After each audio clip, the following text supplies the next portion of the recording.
You're listening to a 630 WPRO.com podcast brought to you by Atlantic Paper. Call 800-613-0950 or visit AtlanticPaper.com to find out how the Atlantic Advantage can make your life easier. Right now, sitting in studio, I have with me the man of the hour, the former colonel of the state police in Rhode Island, and also presently a candidate for Congress for the Republican nomination in District 1. And welcome to the show, Colonel Doherty. Mayor, thanks for having me. Okay, thank you for being here. And today is, this was not, I didn't call you this morning. This was prearranged. You've got a busy schedule, and we've got loaded schedules too. And we arranged that you would come on this day. And ironically, it couldn't be more appropriate for us to have you on because everyone knows that there was going to be, or everyone expected anyway, that there would be a bruising primary between yourself and John Loughlin. And John Loughlin, lo and behold, without a surprise to just about everybody, this morning I'm looking at my iPad, and across the screen comes John Loughlin isn't running anymore. Did that surprise you? Or have you had meetings with him? Or did you have any discussions with him? Well, first of all, it is propitious timing because we scheduled this, a week ago? Yeah, at least, yeah. No, I have not had any opportunities to talk to John Loughlin, but I really look forward to it. I have a lot of respect for John, and I salute him for the work he's done in the past and for representing the United States and the military. Now, let me ask you this. I'm going to ask you this only because a lot of people, because where I come from and the year I was in politics, I got to ask this question. Was there any kind of deal? Was J.O.B. in there? Yeah, did you have any? You had no discussion? Any surrogates of yours have any discussions with them? No backroom deals, no surrogates, no agents, nothing. You didn't communicate him by telegram, smoke signal, nothing? No, I really have not. And, okay. I respect the way he handled it because probably best that we didn't have any surreptitious meeting. Yeah. John's an honorable person, and again, I look forward to that meeting. But now that after he's made the decision, and I'm sure that John's like me, espouses strong family values, and I'm sure that played into it. But again, I look forward to sitting down with John because he's he has a lot of institutional knowledge, and I'd like to eventually get his support and the support of the people around him. Yep. I'll read the release that he sent out. It says, former State Representative John Loughlin has announced he will not be running. Loughlin, back from a tour of duty in Iraq, was expected to face former State Police Colonel Brendan Doherty in a Republican primary for the first. This is right from Maria Armentel. In a statement released early Wednesday morning, Loughlin said he wanted to avoid a, quote, long and divisive primary election. I believe it's time to hold David Cicilline accountable, not for just the mess he left in Providence, but for the more than $300,000 in taxpayer money we paid him to sit in Washington to deliver nothing for more partisan rhetoric, gridlock, and empty campaign promises. So even as he bows out of this race, he took the last shot at Cicilline, but that's understandable. So there was no deal, there was no arrangement, there was no surrogates, there were no agents, nothing that went on between you or anybody representing you. No, absolutely not. Not to my knowledge. No one that I know of has spoken to him on my behalf. But again, right. I hold him in high regard. I look forward to meeting with him, and I wish him well in his future endeavors, and hopefully we can talk about that together. I just wanted to get that clear because a lot of people are saying, something must have happened, and I keep my ear to the ground, and I never heard that anything was happening. In fact, I thought he was going to run. All right, let's get on to how's your campaign going? It's going very well. Just I'm really excited about this. All the I spend every day going to different businesses, meetings, luncheon meetings at different cities or towns throughout the district, and really, I can be seen anywhere from Woonsocket to Newport or Jamestown several times throughout the day. So the support has been tremendous. I'm really appreciative. I really am greatly appreciative of the support. We've had I believe it's just over 2,000 contributors to the campaign. Our report comes out, I believe, this week, and we are somewhere in the vicinity of $500,000 on hand. We've raised over $600,000 since May, and that's why I announced relatively early because I'm not a wealthy person. I knew I had to raise money to get my message out, and that's where we are right now.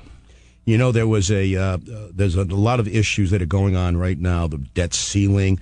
By the way, there's a presidential race going on now. I think you spent some time up in New Hampshire, didn't you, just recently? I did. I was there Sunday, and it was just by happenstance I was able to bump into Governor Cianci, former was he up Governor there too? Cianci. He was up there, and I came to find that he is very close with Governor Romney. Oh yeah. So I was invited into a private meeting there, and it was really nice to see how relaxed Governor Romney is after all that he's been through, and how cordial he was, and how he was excited to hear that I'm from Rhode Island and running for Congress in Rhode Island. So that was good stuff. And when I left, it really left an impression on me, because he, through the conversation, Governor Romney understands the strains and the difficulties of these New England states, and I believe that if he is elected president, and I'm fortunate enough to be a congressman in the 1st District, I'll be able to help Rhode Island in that respect, and it'd be nice to have that relationship and continue that relationship, because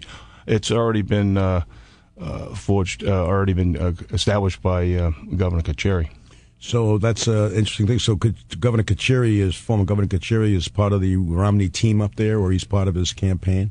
I don't know what his role is, but I'll tell you, it was really something to see when Governor Romney's wife, when she spotted Governor Cianci and ran over and got him to come in the backstage area, and it was nice. Oh, good. I've got a call for you, sure. Okay, from a guy who wants to cut your hair. Joe the Barber. Joe the Barber, a political expert. Yeah. Welcome to the Buddy Cianci Show. Joe the Barber, you want to talk to Colonel Doherty or me?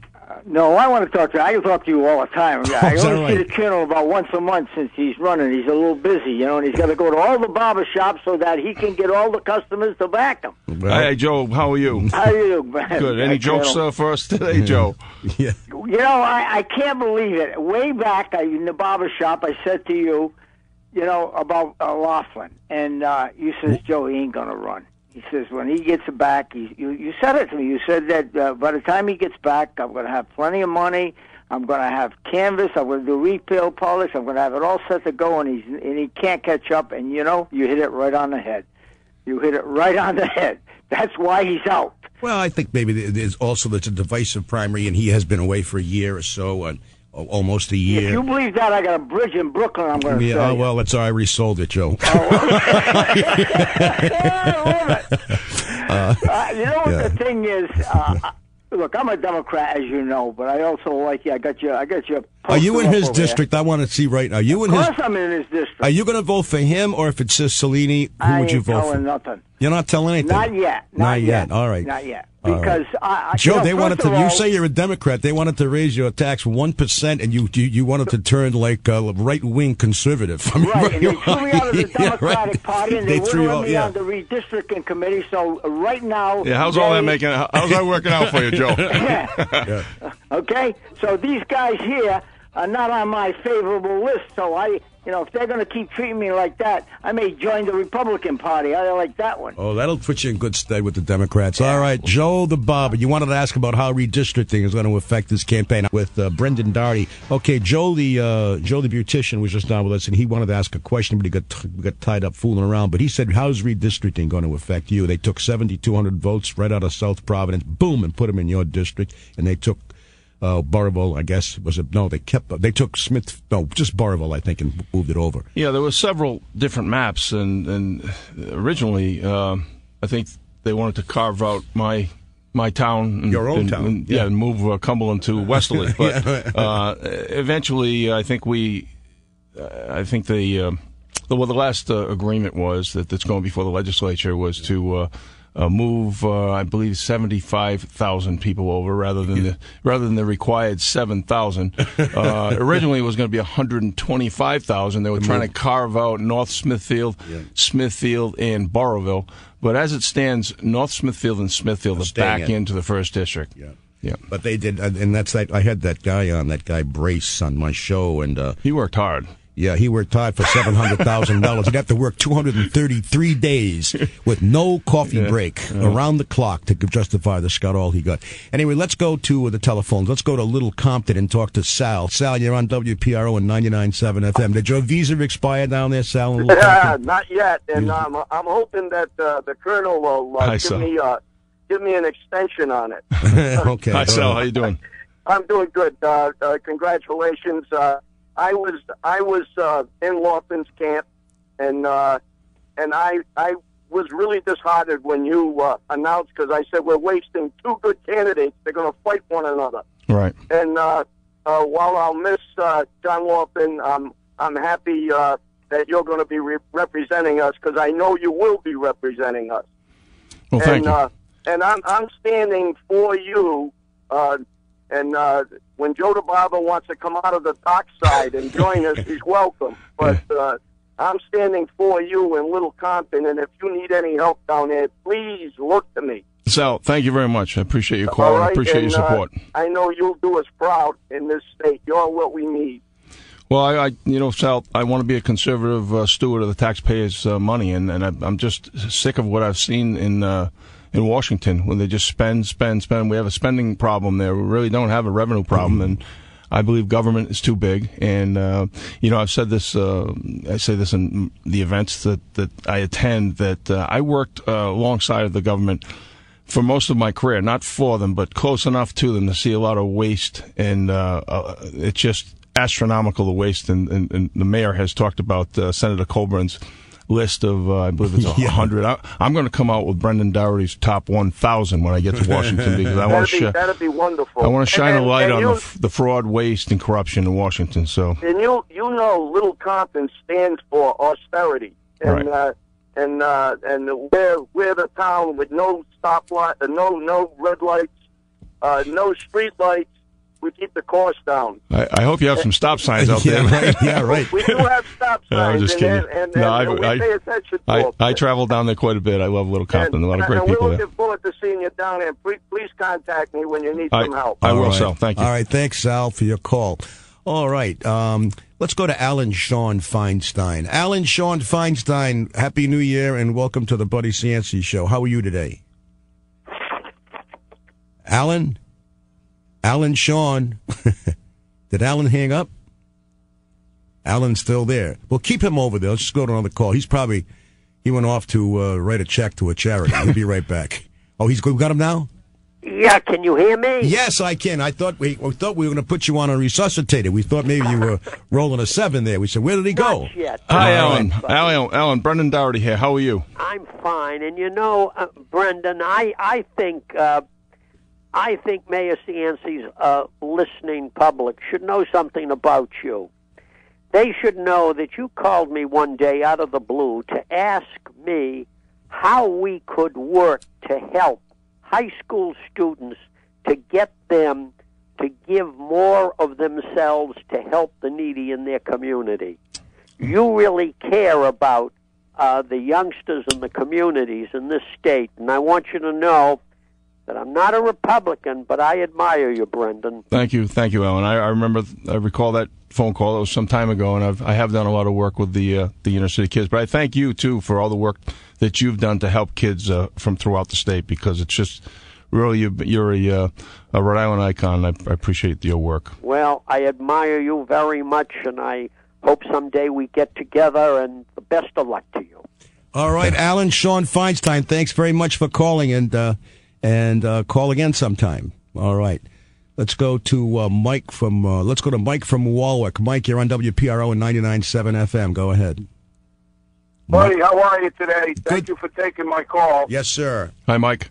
Hey, I would like to say, first and foremost, a little premature, but congratulations to Brendan Dougherty for taking that congressional seat, and we finally got some representation from an honorable, stand-up individual from I don't think he's going to represent us. I think in Brendan, a most wonderful way. I think Brendan Dougherty would be the last guy in the world to tell you that he's a shoo-in for this job. Well, thanks, Mike, for your kind comments. But this is a marathon, and we've got 10 months to go. So I plan on, like anything else I've ever done in life, giving it 100%, and that's where we're going. But thank you.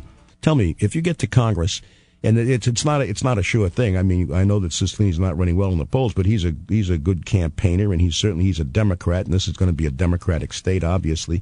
What would be the main issues that you would bring up in this campaign? I think it would be the economy and Social Security, all those things. Why don't you tell us how you feel about that, about Social Security? the issues would, certainly come back to the current congressman about his prevaricating and equivocating, leaving the city of Providence in financial doldrums. But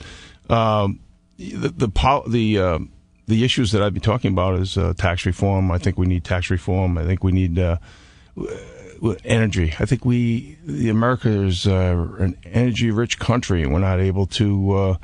We don't allow our companies to utilize their resources because of some of the onerous regulations, and fraud and waste and corruption will be something I'll be shining a light on, and also something that's near and dear to my heart is Homeland Security and our national security. And I've spent my whole career in the last 4 years as superintendent of the state police watching the backs of Rhode Islanders and keeping them safe. And in Washington, I'd be doing the same thing from a national perspective. So it's all about those issues and more. And I believe that we need to reboot America. I believe we need to make Rhode Island count once again. And I think I can be a strong voice in doing that. And when I say a strong voice in doing that, I've always been one to where I could sit at the table and maybe agree to disagree, but be able to come up with solutions for problems. And I did that. I did that working with the federal agencies and working, representing the state police and the Department of Public Safety in the best interest of the people of Rhode Island. Colonel, would you call yourself a moderate, a conservative? What would you describe yourself if you would care to describe yourself? Some people don't like to be labeled. Well, I'm conservative. But, it depends on what issues you're talking about. I believe I'm a moderate, I'm conservative, but a moderate Republican. You're a moderate Republican. And out of the mold of a John Chafee, let's say, something like that, fiscally maybe conservative, but... It'd be an honor to be compared with John Chafee. Well, he was pro-choice. How do you feel on that issue? Not that it make a difference, but... Yeah, well, I'm pro-life, but okay. I mean there are some issues that I'm sure that I would espouse the same ideals as John Chafee. But I'm pro-life as an article of my faith. I'm pro-life. Now, when you talk about the economy, the debt ceiling is a big bone of controversy, and they just extended for 2 months. The Congress just extended the deduction. If you were in Congress, which side would you be on? You'd be a Republican, but would you be a Tea Party type, or would you be a John Boehner type? Well, I'd be a Brendan Doherty type. I'm my own man, and there may be times when I might agree with some an initiative from Speaker Boehner, and there may be other times when I would be in contrast to his beliefs. So I'd be my own man. I certainly can sit at the table and be a team player, but if I see something that I don't like, and the things that I've studied, I believe that there will be things that I see that I don't like. These some of the pork barrel spending and the waste and the fraud in government. I really believe there's a lot of fraud in Washington. And which committees would you, if this was going to be one of your focuses, Colonel, what committees do you think you would want to serve on? Well, if you had your choice. Appropriations? Yeah, well, that's not realistic for first term. Obviously, Homeland Security and Commission and Committee and government oversight. Government oversight. Okay, so government oversight would have something to do with the waste and the fraud. You feel there's a lot of fraud that's going on. Now, from earmarks, everyone likes to talk about earmarks, and earmarks are no good unless they're for your own state, right?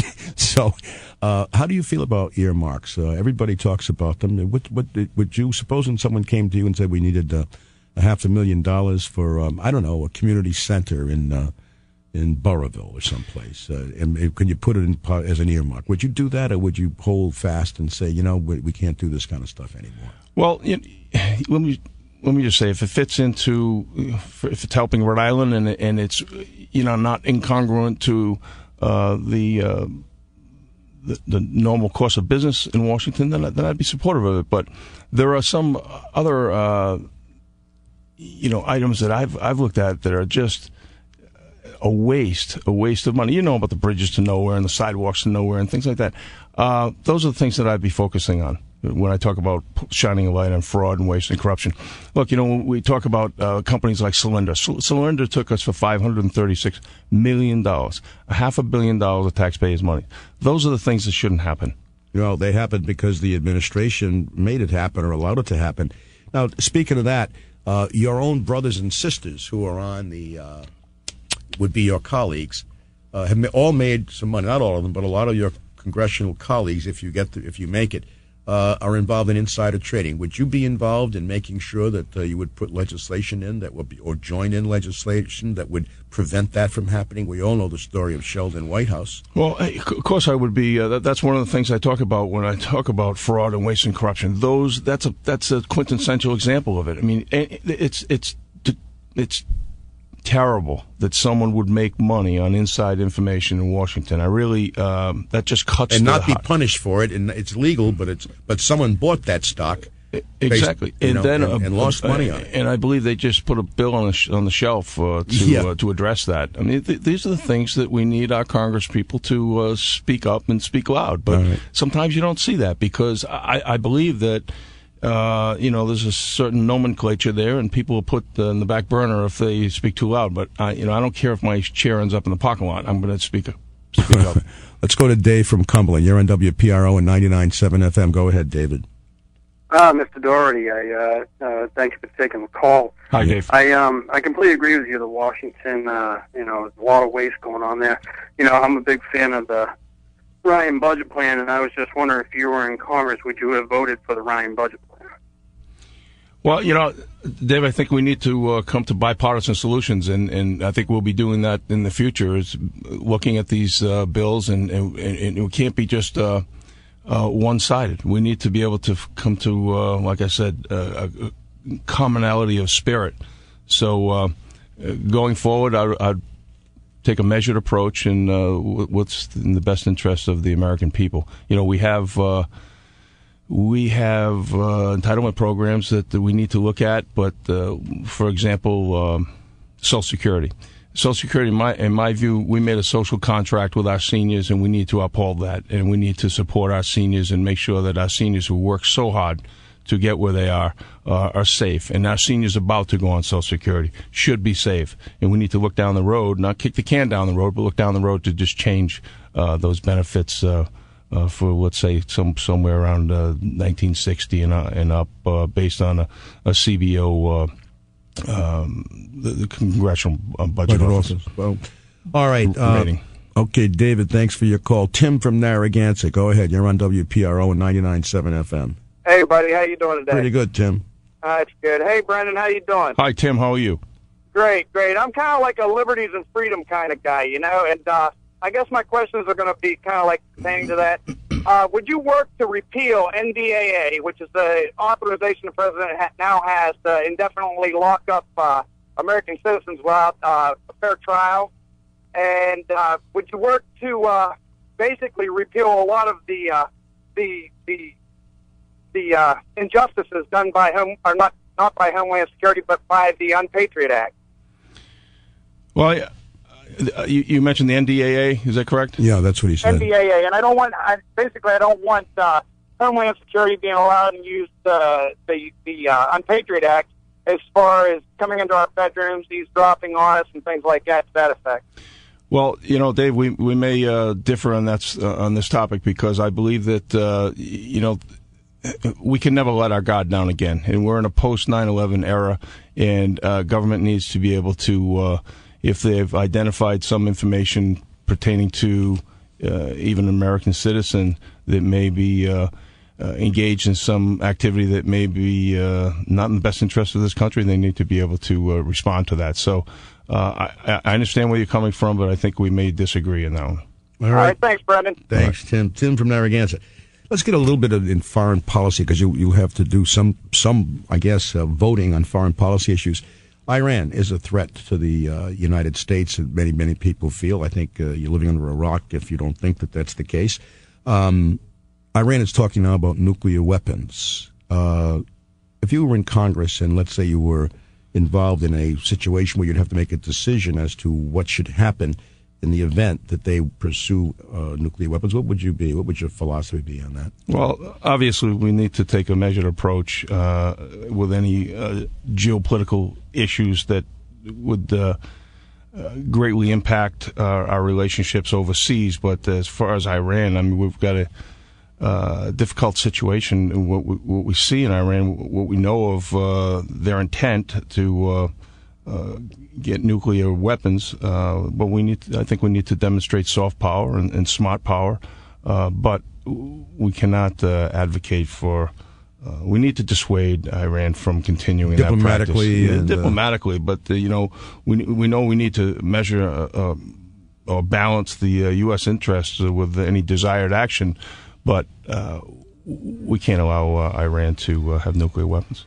Got the last 6 minutes here with Brendan Doherty, who just recently returned from New Hampshire. He was up campaigning, I guess, but he also got some news today where he is not going to be facing a primary by John Loughlin. He pulled out. He said there was no contact, no communication at all between the two of them.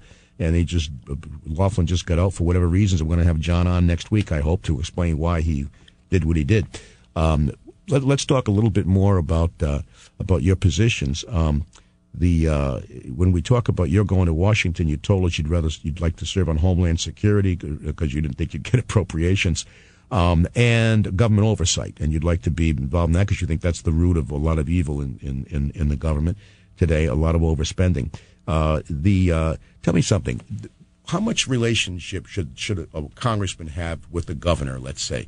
Because not one time that I can remember that the two congressmen and two senators, I don't ever see them having regular meetings with the governor or with the Senate leadership here and the House leadership here. Do you think that that's necessary, or should they just stay apart? No, I think it's absolutely necessary. And, there were times when I was the face of a tragedy or face of a storm or the flooding and whatnot, and sometimes I didn't see our members of Congress there. So there shouldn't be a firewall between state and federal government like that. We're all here to help out the people of the state of Rhode Island. So, yeah, absolutely. If I was in Congress, you'd see me here for any difficult issue. You'd see me, even if it's not a federal issue, I'd get involved. Okay. All right, let's go to, let's see who's waiting the longest here. Let's go to Joe, the INS guy. Go ahead, Joe.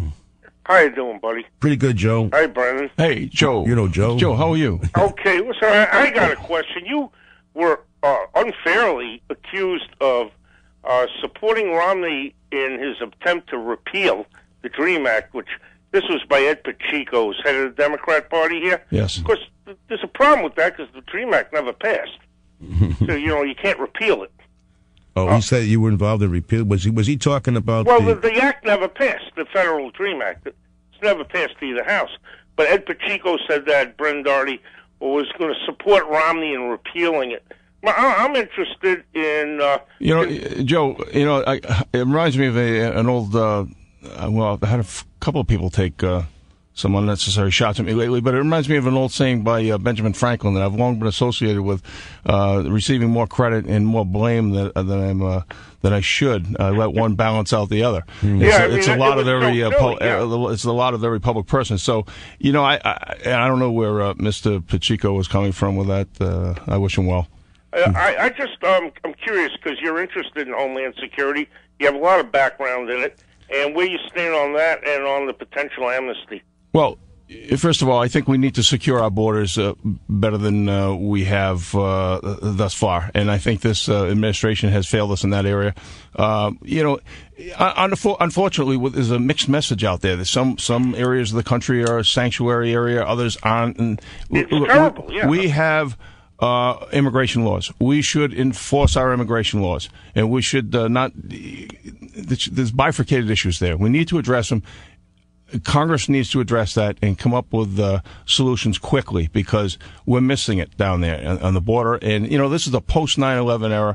We need to know who's here. And there are countries out there in the Middle East that don't like the United States too much. We need to know who's here. We need to secure our borders. This is our America, and we need to start thinking about America first. Yeah, that's a really good answer. Thank you. I thought that's where you'd be coming from. All right, Joe, the INS guy, thank you very much. All right, we've got a minute to go here. Let's go. John from Providence. Go ahead. You're on WPRO. Hi, Brendan Doherty. Hi, John. Congratulations on a well-fought, so far, everything is clean as a whistle. I have one question. My mother once told me if you ever wanted to go for public office, you need to be completely beyond reproach. Right. Can you answer that question to me? Are you completely beyond reproach? I think I know what the answer is, probably yes. Mm-hmm. But the second part of the question is, how do you handle that when you get in that morass or that quagmire of fundraising and that stuff that goes on in Washington every day? Yeah, that's a great question. And as far as being beyond reproach, I think that's axiomatic. I think I've demonstrated that throughout my career. And but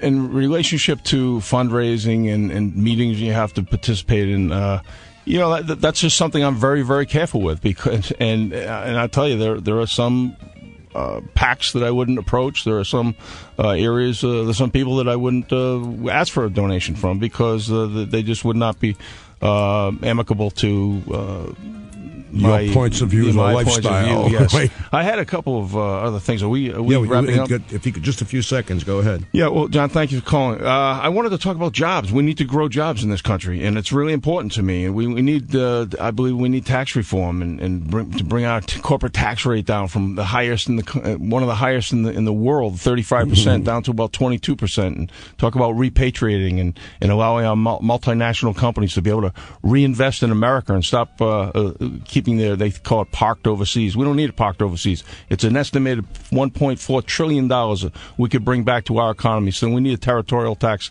and help them repatriate and grow jobs through taxation and grow jobs through being EDC and SBA and be able to find capital for SBA. You said you wanted to create jobs and you gave a whole litany of stuff over there. How would you do that? I mean, no one can, the president of the United States can't create jobs, although the unemployment rate is kind of ticked down a little bit. What would you do if you were in Congress in order to alleviate some of the problems that we're suffering from economically in Rhode Island?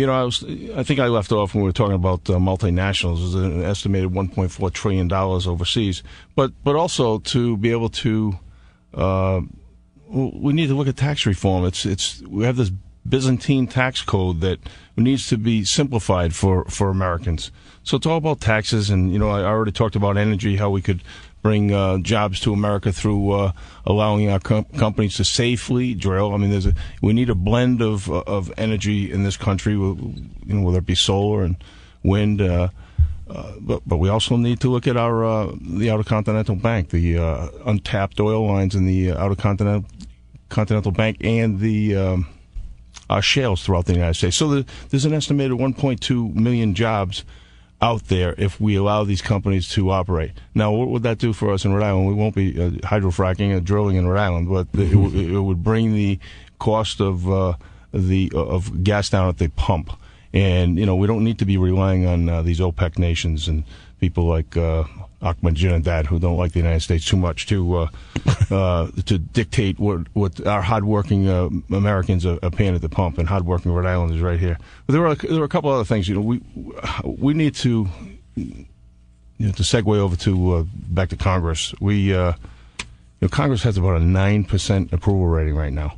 Yeah, it's down to blood relatives who support them and paid staff members. That's what it's down to. That's what they say. But we need to.